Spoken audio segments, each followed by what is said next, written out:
Hello and welcome to the Target UPSC Prelims 2025 Current Affairs Revision Series, and this is the second episode of Environment and Ecology.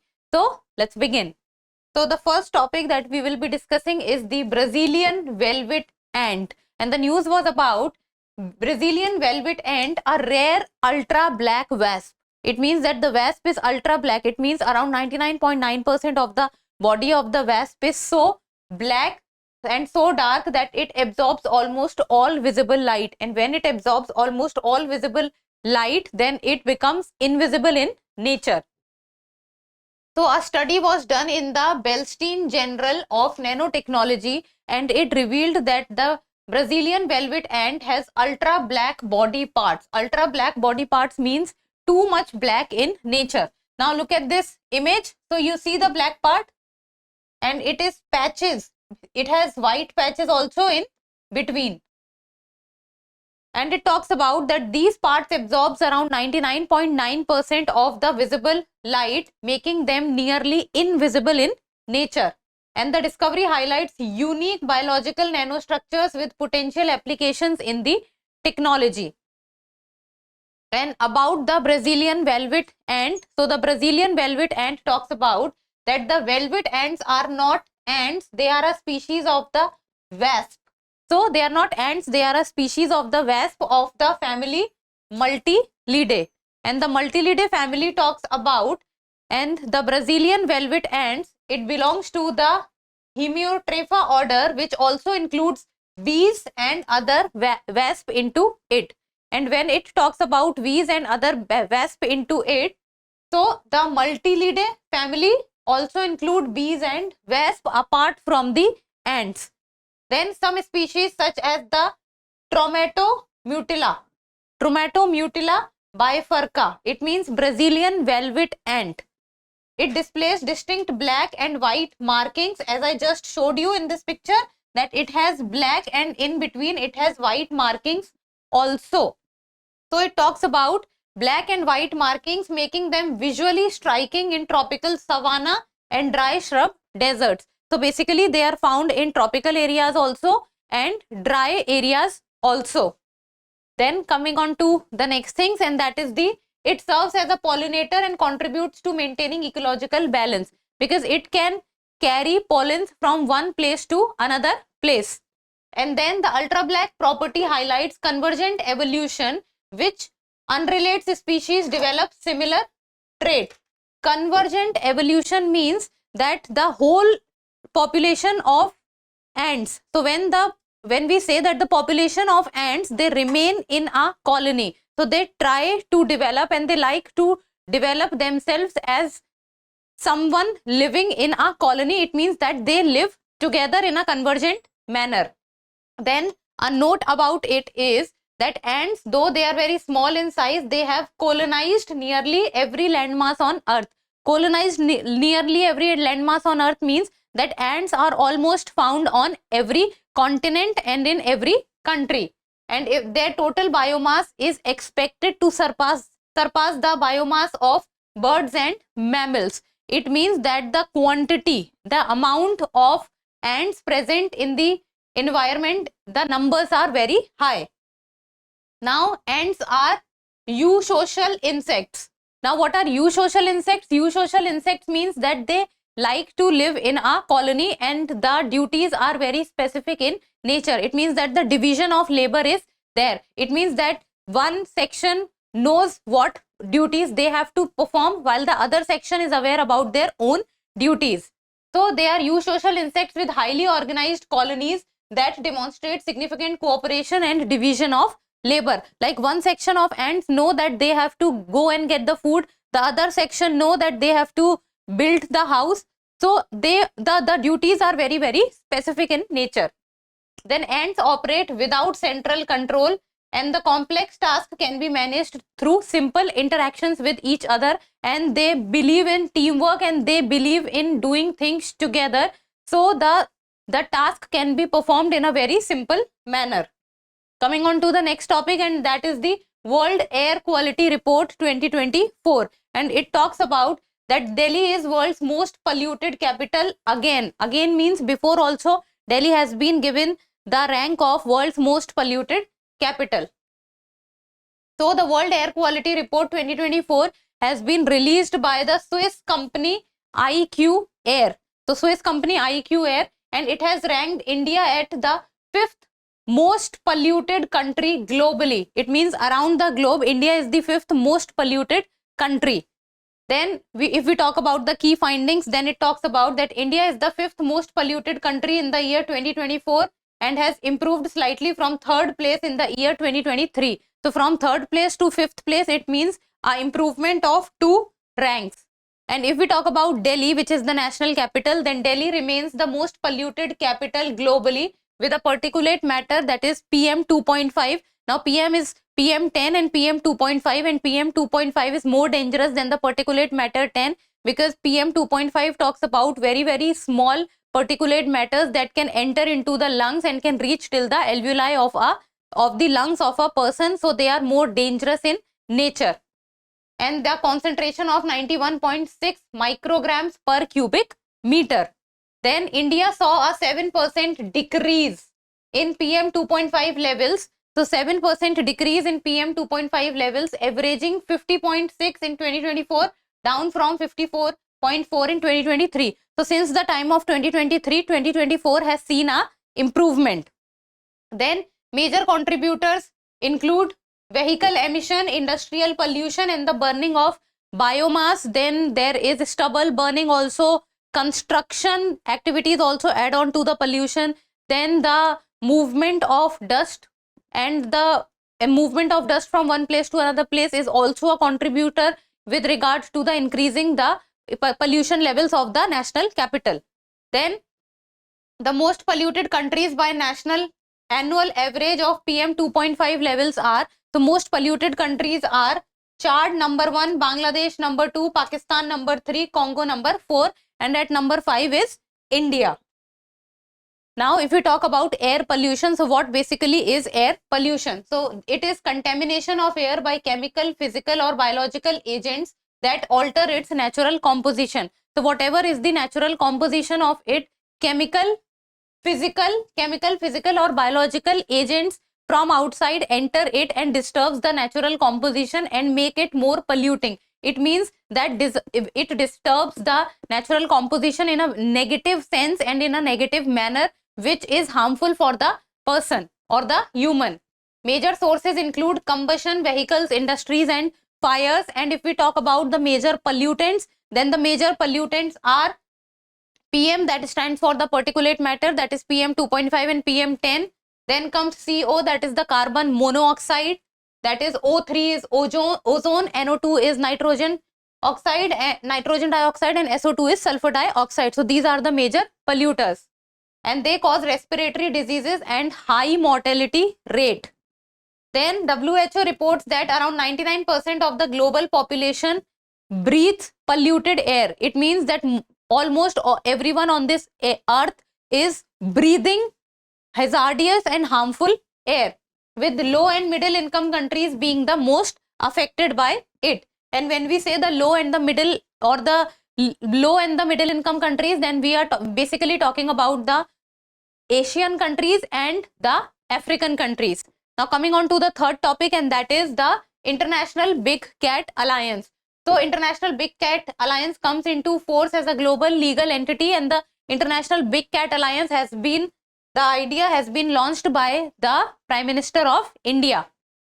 So recently India has officially joined the International Big Cat Alliance, which was launched by the Prime Minister in the year 2023. So IBCA is basically India's idea, and it aims to protect the big cats and their habitat. So big cat, if we talk about, then there are 7 big cats, and out of these 7 big cats, 5 big cats are found in India, and puma and jaguar are not found in India. Now cheetahs are also present in India. Now if we talk about the IBCA, that is the International Big Cat Alliance, so it is a multi-country, multi-agency coalition of 96 big cat range countries and non-range countries, and the aim is at conserving the 7 big cats and their habitats. So multi-country means different countries are involved in it. It is not that a single country is part of it.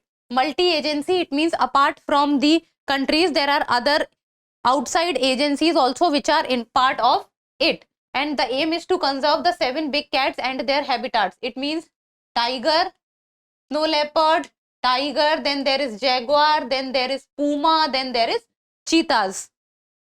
Then the idea was first proposed by the Prime Minister of India in the year 2019 and officially in April 2023 to mark the 50th anniversary of Project Tiger, which was launched in the year 1973. So to mark the 50th anniversary, IBCA came into the picture.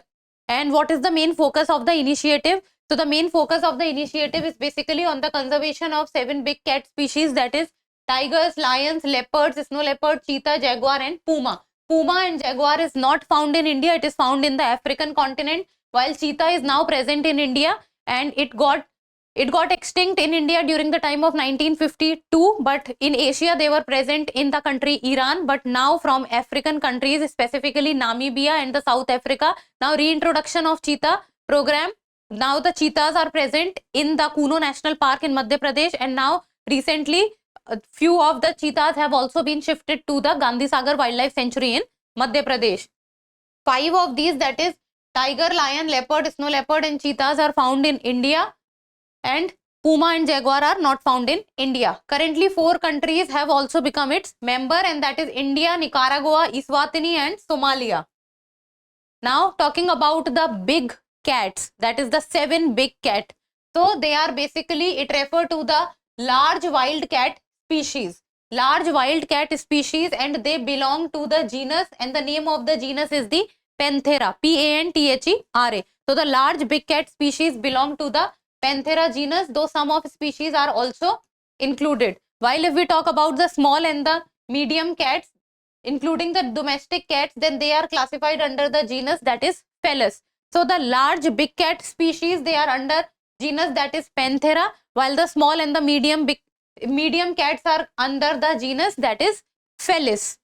Now conservation efforts for big cats in India. So under what are the different initiatives that has been taken by the government of India with regard to the conservation of the big cat species? So that is Project Lion, Project Leopard, Project Cheetah, Cheetah Reintroduction Project, Wildlife Protection Act 1972 and the Snow Leopard Conservation. So India has done, the government of India has done enough projects has been come up, and so that the big cat species conservation can be done, and Project Tiger is one of the flagship projects of it, through which the number of tigers has been on the rise in India. And as of now, if we talk about, then India has more than 3,600 tigers in number, and the number is increasing. The next topic comes the World Wetlands Day 2025. So if we talk about the World Wetland Day, then the MOEFCC, that is the Ministry of Environment, Forest and Climate Change, it has organized the World Wetland Day 2025 celebrations at the Parvati Arg Ramsar site. And the Parvati Arg Ramsar site is present in the state of Uttar Pradesh, and the district is Gonda. And it was celebrated on 2nd of February 2025. Then if we talk about the World Wetland Day 2025, then it talks about that it is observed annually, and the basic aim is to raise awareness about the importance of wetland, and marks the adoption of the Ramsar Convention on Wetland in the year 1971 in the Ramsar city of Iran.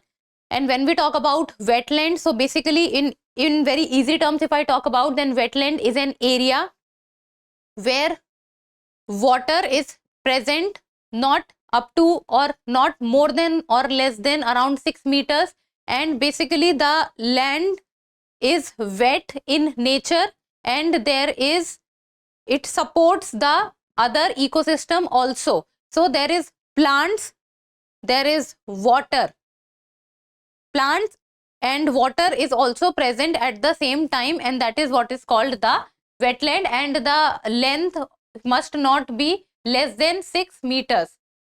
So it supports a lot of communities. Wetlands can be artificial or natural. Wetlands can be, the water in the wetlands can be running, or it is static in nature, and the wetlands can be of brackish water, salty water or fresh water. And wetlands supports the biodiversity around it, the community around it. So it helps in the overall movement of the area. And if we talk about the theme for the year 2025, then it was protecting wetlands for our common future. It means that the sustainable use of wetlands needs to be done.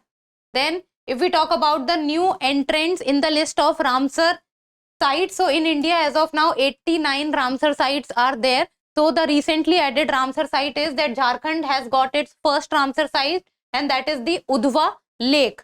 With it, the Sikkim has also got its first Ramsar site, and that is the Kichopalri. Then there were two more in Tamil Nadu, and that is the Thiranthangal and Sakkar Kotai. So these were the new entrants in the list of the Ramsar site. And then if we talk about the Parvati Arg Ramsar sites, which is present in the state of Uttar Pradesh, Gonda district. So it is a permanent freshwater environment consisting of two oxbow lakes. So oxbow lake are basically the lakes which are formed due to the meandering nature of the rivers.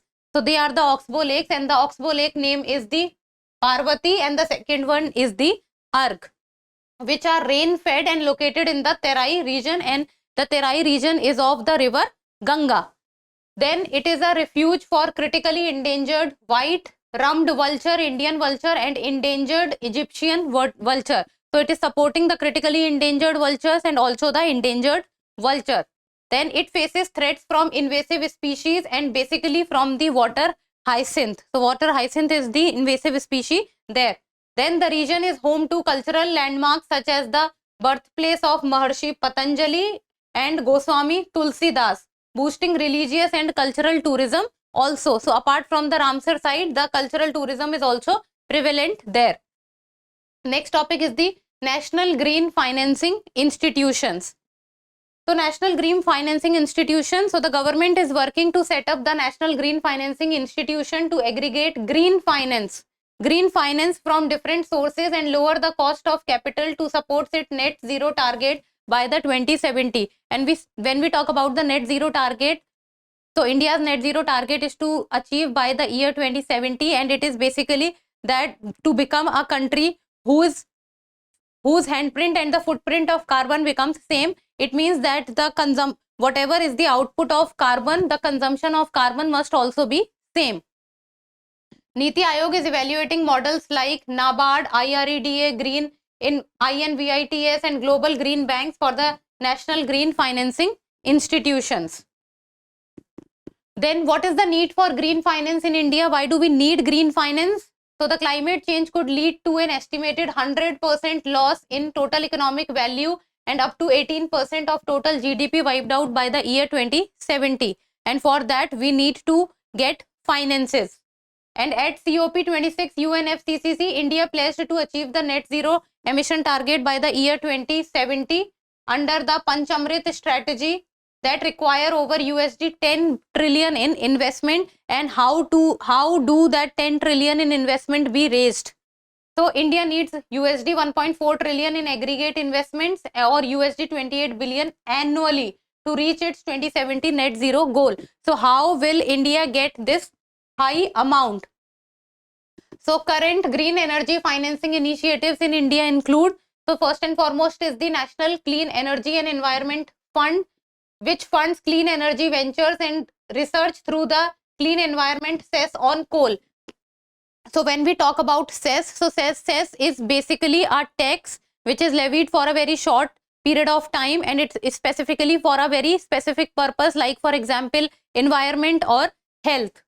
Then in April 2015, RBI classified renewable energy as a priority sector lending, requiring banks to allocate up to 40% of net credit. So whoever gives the renewable energy aspect, the priority sector lending needs to be done by the banks, so that the priority sector, through the priority sector lending, the renewable energy aspect must increase and they must get more finances. In India, IREDA, SBI and other banks offer concessional loans for renewable energy projects. So renewable energy project also gets a subsidy from the government, and loans at a concession can also be taken. Then green bonds can also be one of the aspects. Then green bonds are market based financial instruments, and through these bonds money can be raised from the environment. So for raising capital for environmentally beneficial projects, like for example green masala bond by IREDA, so they can be issued and the money can be raised from the market. Then crowdfunding is also one of the aspect, and it is a decentralized funding model using small private investments for renewable energy. So these are few of the aspects, that is the green bonds, crowd funding, then the cess also a part of it, priority sector lending. Next topic is climate risk index of the year 2025. So this was in news with regards to international environmental think tank, that is German Watch.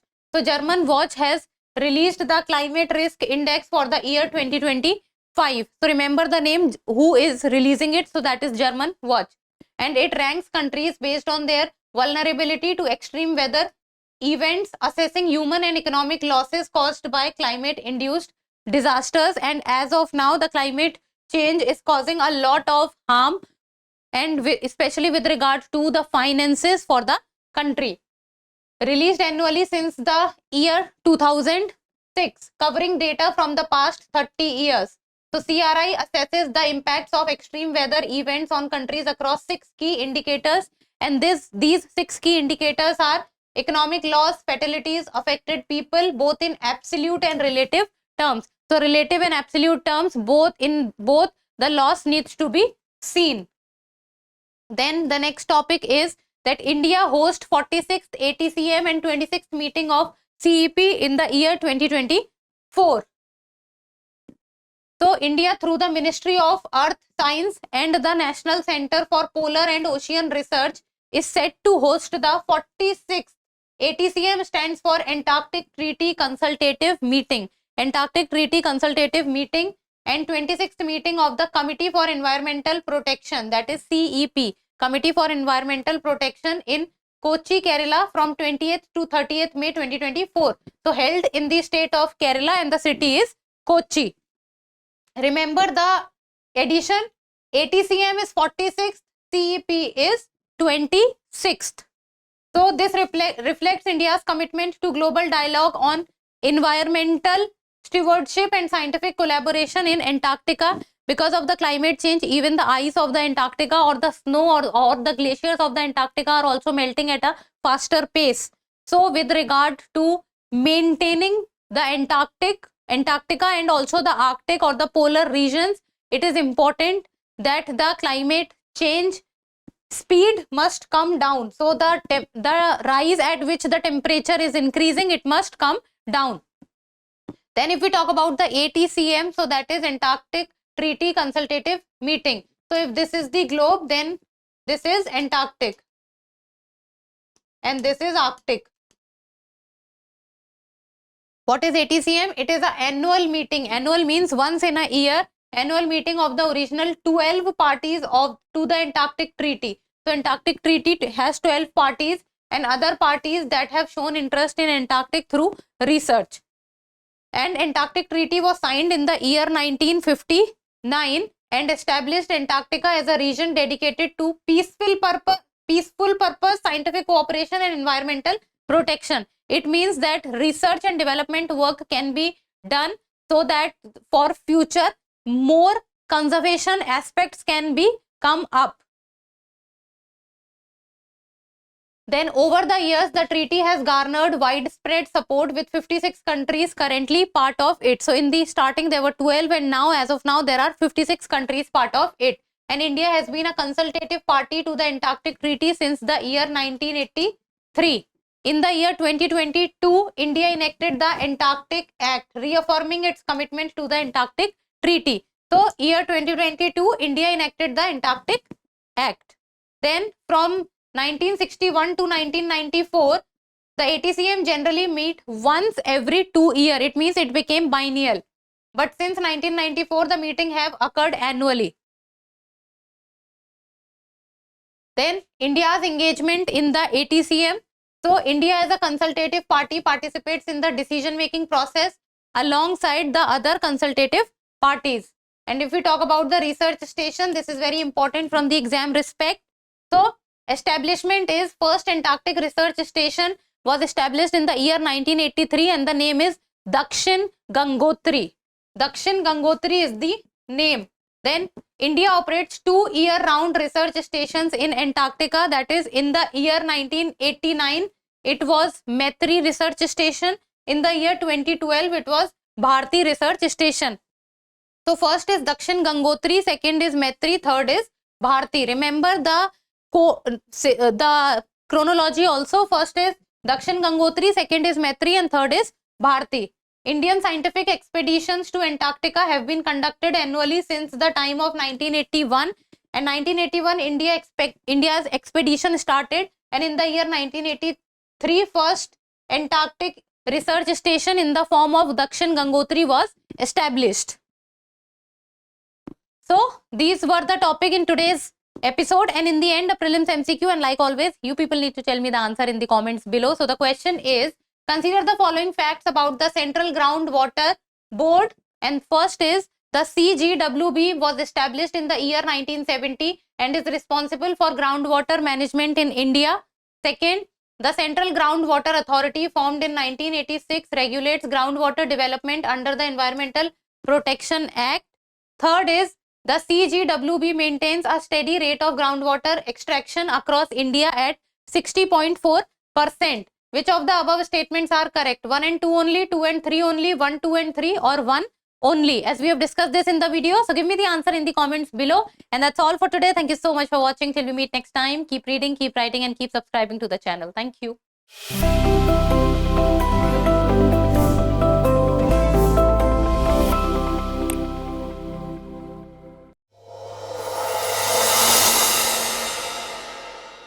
For more informative content, like, share and subscribe, and do not forget to press the bell icon to get the notifications.